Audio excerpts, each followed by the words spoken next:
जो बात हो रही थी इसकी अ, आजीविका की, शायद वही है, वही रीज़न होता है।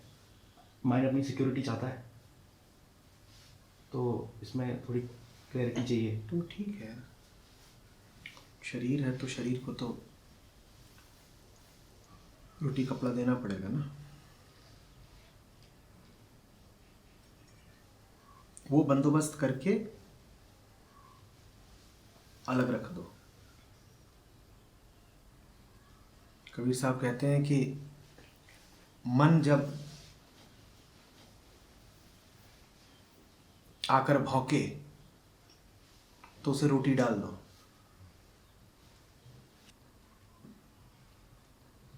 मन को कहते हैं कि ये जो मन है ये काली कुतिया की तरह है। जैसे ही तुम ध्यान में बैठते हो बगल में आकर के भौंकने लग जाती है।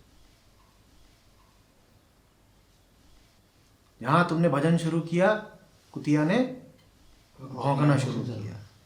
तो कहते हैं कि ऐसा किया करो कि भजन ध्यान से पूर्व या उनके समय उसको रोटी डाल दिया करो कि तू अपना काम मगन रहे, हमें भजन करने दे। जिसको कबीर साहब काली कुकरी कह रहे हैं वो वास्तव में हमारा शरीर है, तन मन है, इसी को वो कह रहे हैं काली कुकरी। तो इसको एक न्यूनतम तल की सुरक्षा तो चाहिए, वो दे दिया करो। देखो बात बिल्कुल ठीक है, तुम्हें बहुत दर्द होगा देह में या पेट खाली होगा,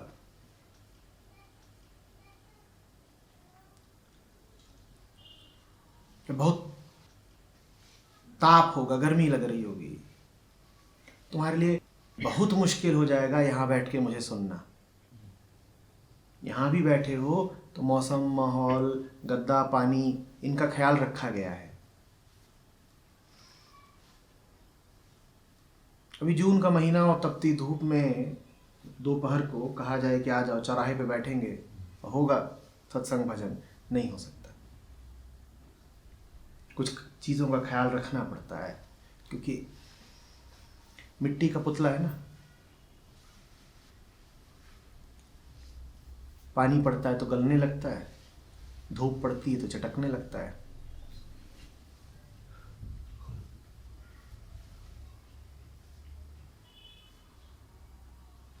लेकिन इतना ही बस ख्याल रखो कि न गले न चटके। ये ना हो कि जीवन ही तुमने समर्पित कर दिया माटी के पुतले को। इस बात में बिल्कुल कोई बुराई नहीं है कि तुम एक निश्चित धनराशि का प्रबंध करके रखो। इस बात को अध्यात्म के खिलाफ मत मान लेना। मैं क्या, कभी किसी संत ने नहीं कहा कि ये बात अध्यात्म के खिलाफ है। अभी अभी कबीर साहब की बात बताई ना,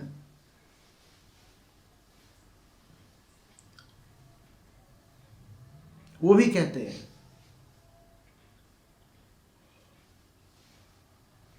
कि कबीरा इतना दीजिए जामे कुटुंब समाए, मेरे लिए भी रहे और जो मेरे आश्रित लोग हैं, कुटुंबी हैं, उनके लिए भी रहे। और फिर आगे ये भी कहते हैं जो बात कह रहे हो, मैं भी भूखा ना रहूं साथ ना भूखा। और इतना भी दीजिए कि अगर घर में 10 रोटी की आवश्यकता है तो मैं 12 बना पाऊं। द्वार पे साधु आया है, 2 रोटी उसको भी देनी है।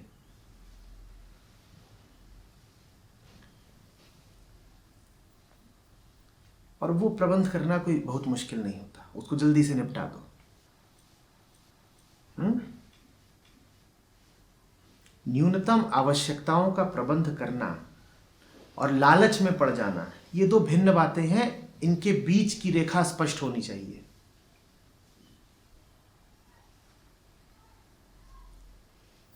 लालच का कोई अंत नहीं होता, मूल आवश्यकताओं का अंत होता है।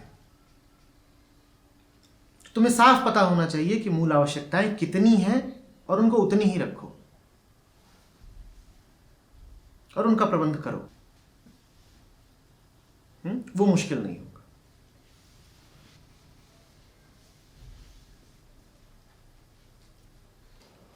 जैसे आपने बोला ना अभी मिनिमम आजीविका चलाने के लिए, तो मैं जिस एज में हूँ फाइनेंशियली डिपेंडेंट हूँ पेरेंट्स पे। तुम्हारी कितनी नीड्स है बेटा? एक तुम दुबला पतला तुम्हारा शरीर, कितना खा लोगे?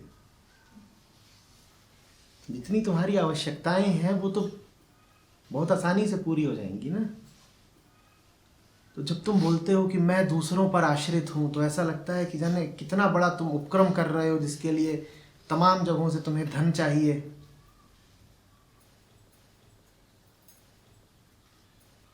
इस तन को चलाने के लिए तुम्हें कितने लाख रुपए चाहिए महीने के? तो क्यों शोर मचाते हो?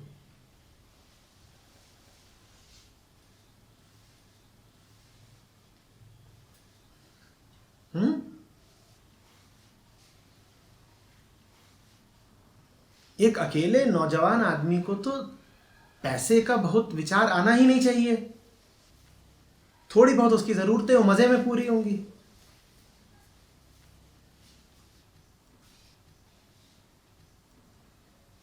अब तुम कहो कि तुम्हें हर महीने एक नया फोन खरीदना है, तो वो जरूरत तो नहीं कहला सकती, वो तो फिर शौक है। शौक का कोई अंत नहीं।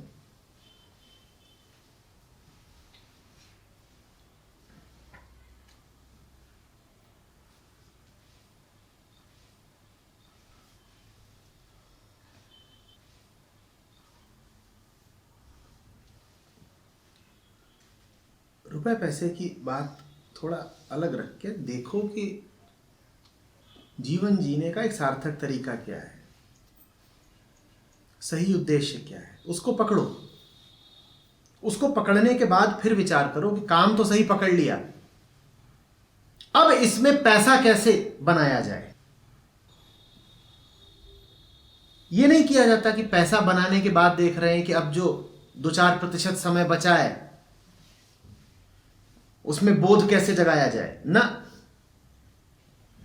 पहले रास्ता सही पकड़ो और फिर कहो कि अब रास्ता तो यही रहेगा, पूरी निष्ठा हमारी इससे लग गई। अब बताओ इसी रास्ते पर चलते हुए एक न्यूनतम धनराशि कैसे अर्जित की जाए। यह रवैया होना चाहिए।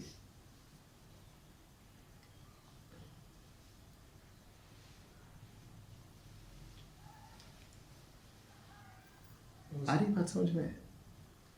वो सही रास्ता ढूंढने में ही कंफ्यूजन होता है ना। तो ठीक है, होने दो, लगे रहो। तुमसे किसने कह दिया कि भवसागर पार जाना मजे की बात है, तुरंत हो जाएगा? कल के छोकरे हो, अभी तुमने जन्म की शुरुआत करी है, समय तुम्हारे पास भरपूर है, और समय दो ना इस प्रक्रिया को।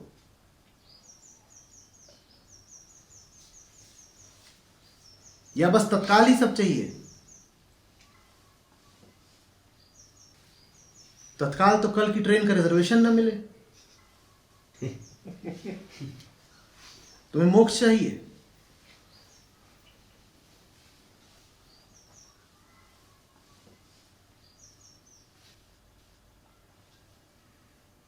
देखो कैसे करते।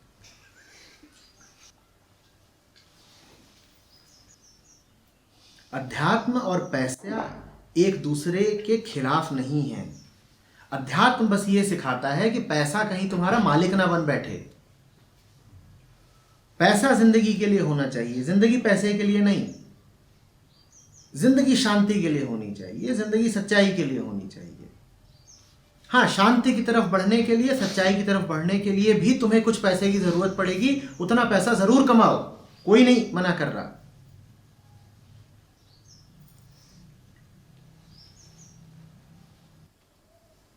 सर कल आपने कहा था ना बर्न द ब्रिज, तो सर हम अभी तो सही राह पर चल रहे, गुरु की शरण में आ गए। हमने पीछे कोई नाते भी तोड़ दिए, बर्न कर दिया ब्रिज को। पर सर एक शरीर और आत्मा कब तक साथ रहेंगी? शरीर तो कभी ना कभी तो धोखा दे ही जाएगा। कभी सबको अगर ऐसी स्थिति आ जा रही है जहाँ पर हमारा शरीर साथ नहीं दे रहा है, तो फिर हम लौट कर तो उन्हीं के पास चले जाएंगे ना फिर से, जहाँ से हमने बंधन तोड़े थे।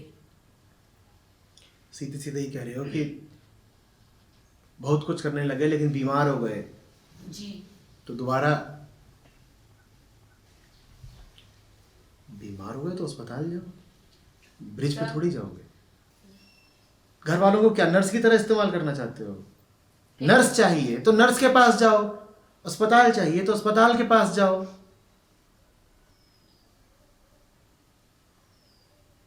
और बहुत मजबूरी हो तो मर जाओ, मरना तो है ही। 70 के 80 के हो गए, फिर कैंसर हुआ है, तो काहे को अपने आप को खींचते फिरोगे? खत्म ही हो जाओ।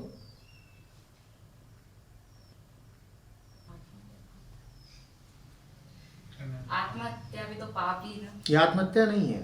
खुद ही। हर जीव की आयु होती है, उसके बाद वो समाप्ति हो जाता है। कैंसर पशुओं को भी होता है, तो इसके लिए वो अपनी आज़ादी थोड़ी त्याग देते हैं, वो मर जाते हैं चुपचाप, बिना शोर मचाए चुपचाप प्राण त्याग देते हैं।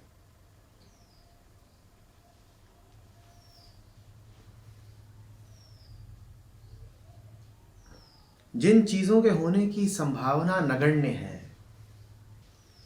उन्हीं के बारे में अतिशय सोच सोच के, व्यर्थ का गुब्बारा फुला फुला के अपने आप को ही डर में रखना चाहते हो ना।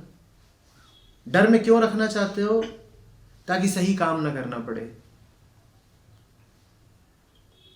कि अगर कभी मुझे लकवा मार गया।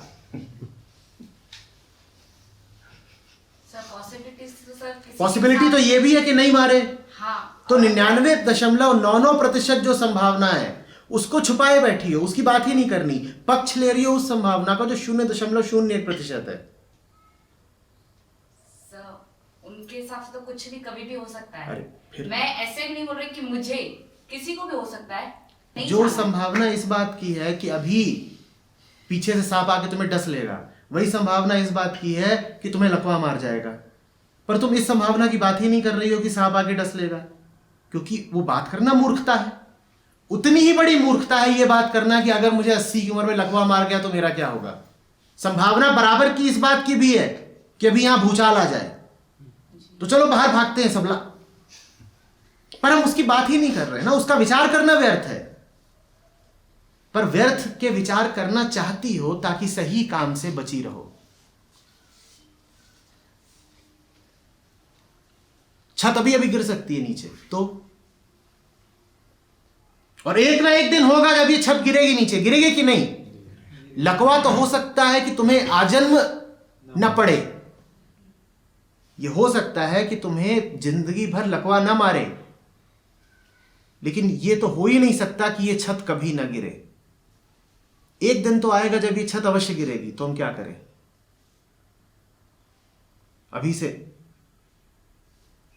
रोएं, शोर मचाएं, ढोल नगाड़ा बजाएं, यहां बैठे ही नहीं। श्रद्धा क्या होती है? श्रद्धा होती है कि जब होगा तो देखा जाएगा,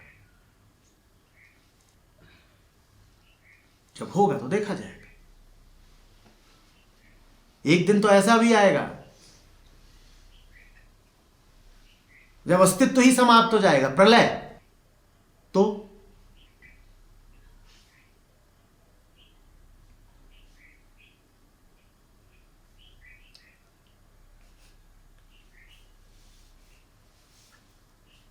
बेटा जो आजाद है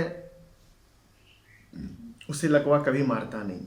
उसके शरीर को लकवा मार भी जाए वो तो भी आजाद है। और जो गुलाम है उसे जब लकवा नहीं भी मारा हुआ है तो भी उसके मन में लकवा ही है।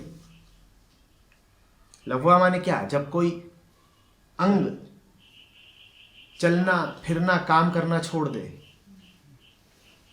देख लो ना कि चेतना ने काम करना छोड़ दिया है, तो चेतना को तो फिलहाल ही लकवा मारा हुआ है, उसकी बात करो ना।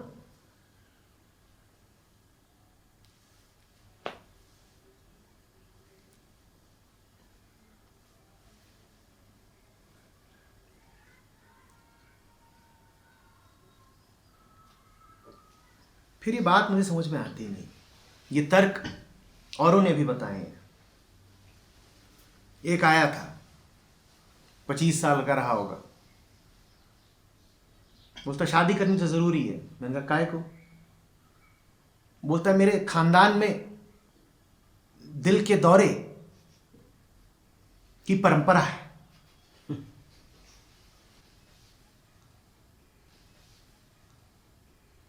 मेरे परदादा दादा पिता सब हृदय रोगी रहे हैं। मैंने देखा बात किधर को जा रही है, फिर भी पूछा। मैंने कहा तो? बोला मुझे भी दिल की बीमारी होगी। मैंने कहा अच्छा तो? बोले उसमें फिर तला भुना खाना बंद हो जाता है ना। हाँ तो? बोले फिर घर का खाना चाहिए। हाँ तो? बोले तो बीवी चाहिए। मैंने कहा तुझे रसोईया चाहिए। तो बीवी डाले क्या दिल का दौरा पड़ गया तो? तब पड़ेगा ही। पर ये तर्क दिए जाते हैं कि पत्नी नहीं होगी तो बाहर का खाना पड़ेगा ना। कब तक बाहर का खाते रहोगे?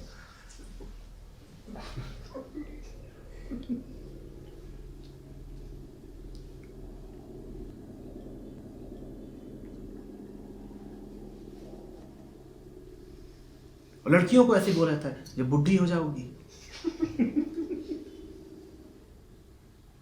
ऑस्टियोपोरोसिस हो जाएगा, उसके बाद कौन देखभाल करेगा तुम्हारी?